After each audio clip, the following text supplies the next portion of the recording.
Alright, hey guys, welcome back to the channel, or welcome if you are new here. Now today I'm coming at you with part 3 of the series where I react to your guys' aquariums. Now I have a ton of Instagram DMs, a ton of emails, so I'm sorry if I don't get to you in part 3. That just means I'll get to you down the road. I'm going through these totally in the order that they were received, and trust me, there is a lot to get through. However, I don't want to waste too much of your time talking about the series. It's part 3 by now. You guys probably know how this goes. Basically how it goes is I had you guys send me a whole bunch of pictures of your aquariums to the email that's linked down in the description, and now I'm going to be reacting to them, giving my thoughts, my opinions on your guys' tanks. Now just a heads up, about 90% of you guys who watch my videos are not subscribed. What is up with that? I don't know. So if you want to get notified and see all of my new uploads, which we're trying to upload a little more frequently here, we're going to see how that goes in the next few weeks. But go ahead and smash that subscribe button and turn post notifications on to never miss a video. But today we're going to be picking up right where we left off from part 2, rolling in straight with part 3. The first tank today we have is from Ryan. And actually here we have 2 aquariums. So the first one is going to be a 20-gallon long. It's a beautiful planted tank. There looks to be a huge crypt on the left. There's some Anubias. There's some type of sword plant, a huge moss ball. And there's also a whole bunch of floating plants, which are also really cool. Floating plants kind of give you that different view. Instead of looking at the actual leaves of the plants, in this case you're looking at the roots because the rest of the plant is above the water. Really cool look into the tank, and it gives a different perspective than most aquarium plants. We have some neon tetras in there, as well as what look to be some German blue rams, although I'm not quite sure. But the nice school of neon tetras in here looks really good. I love that substrate. And overall, just a pretty clean 20 long setup, nice planted tank. It looks really good in my opinion. Next up is another planted tank from him. It's a 5-gallon tank. There looks to be just one German blue ram in there. There could be more fish, I just can't see them.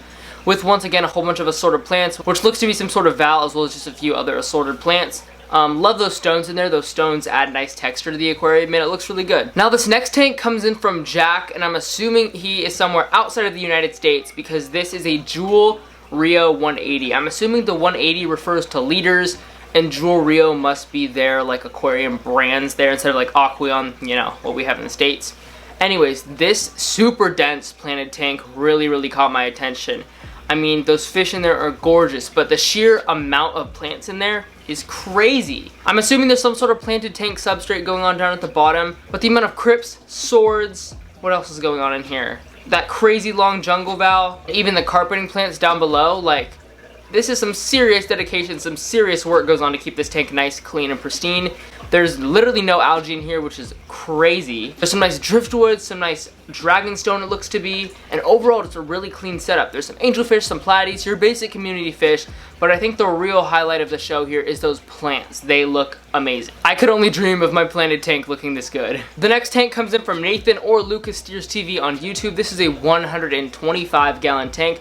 This looks to be like the top fin 125-gallon tank kit. Actually, maybe this is the Aquarium kit. I don't know. Regardless, it's a 125-gallon tank kit with 2 Oscars in there. This is a great tank size for Oscars. You have no idea how many Oscars I've seen in 29, 55-gallon aquariums, but this 125-gallon aquarium is the perfect size for a pair of Oscars. There's some sponge filters in there. There's a canister filter. Overall, a pretty bare bones setup because they are Oscars. They are big fish. They don't need all the little nooks and crannies that your smaller fish do. Not too many plants going on in here. There's a little bit of pothos sticking out from the back of the aquarium, as well as the large shipwreck in the middle. But overall, just a super minimalist and clean setup, and tank size is on point for these Oscars. You have no idea how happy I am to see Oscars actually taken care of correctly. Here we have another 20-gallon long tank, but this one is a GloFish aquarium, meaning there's that blue LED in there with tons of GloFish gravel and decor, which really makes this aquarium pop. That blue LED light really pronounces the colors of GloFish and GloFish decorations really well. That's kind of the whole GloFish brand. And the tank looks really good. It's a huge contrast from the standard planted tank style that most of us are used to seeing, but it's something different, it's something new, and it's really colorful. Which, by the way, fun little fact about GloFish is they're actually illegal to breed. A company actually owns GloFish, and you can't breed them legally, so kind of interesting there. Regardless though, this GloFish tank looks dope. This tank right here is a 37-gallon tall aquarium. These aquariums are actually really cool. It's the footprint of a 29-gallon tank, just a little bit taller. But in here, there's 3 goldfish. This tank is from Juan, by the way. There's a large common goldfish, which he said he's had for around 5 years, as well as 2 small fancy goldfish. That blue gravel is really cool. I think I had that blue gravel in my first goldfish tank as well. Obviously I've transitioned away from that now, but still regardless it looks very clean. No algae, tank looks good. I love the bubble wall in the back as well. And then the shipwreck is right there in the middle. Now in my opinion, the shipwreck is taking up a lot of space for these goldfish to swim around. I personally would remove it just because I would want to give the goldfish a little more room. But that's totally my opinion, so take that with a grain of salt. But he went ahead and asked what other fish I would recommend to keep with goldfish. And now it's a little tricky to find tank mates for goldfish when they are at this size, especially because a lot of the smaller fish that would fit in this tank bioload wise would be eaten by the goldfish. So in reality, I probably wouldn't put any more fish in this tank just because there's already a lot of fish in here. However, you can maybe look into some large mystery snails or even a bristlenose pleco. There is a little bit of controversy with plecos and goldfish, however, in my experience, I haven't had an issue.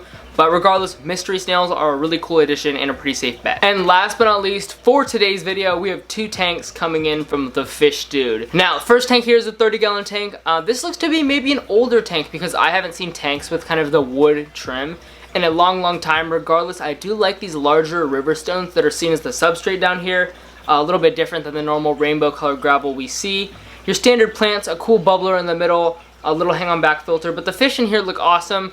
Some of my favorite fish include the white skirt tetra. These guys are so hardy. I would not recommend a better fish for beginners than white or black skirt tetras because these guys literally are invincible, I swear. Perfect fish for beginners. There's also some fancy guppies in here. Really nice community tank. Looks to be kept pretty well. If I had one piece of advice, I would say raise the water level a little bit. That's just my own pet peeve though. I don't like seeing water levels at all. Once again, take that with a grain of salt though. Your tank looks awesome. And then the very last tank right here, also from the fish dude, is this 1-gallon Betta tank.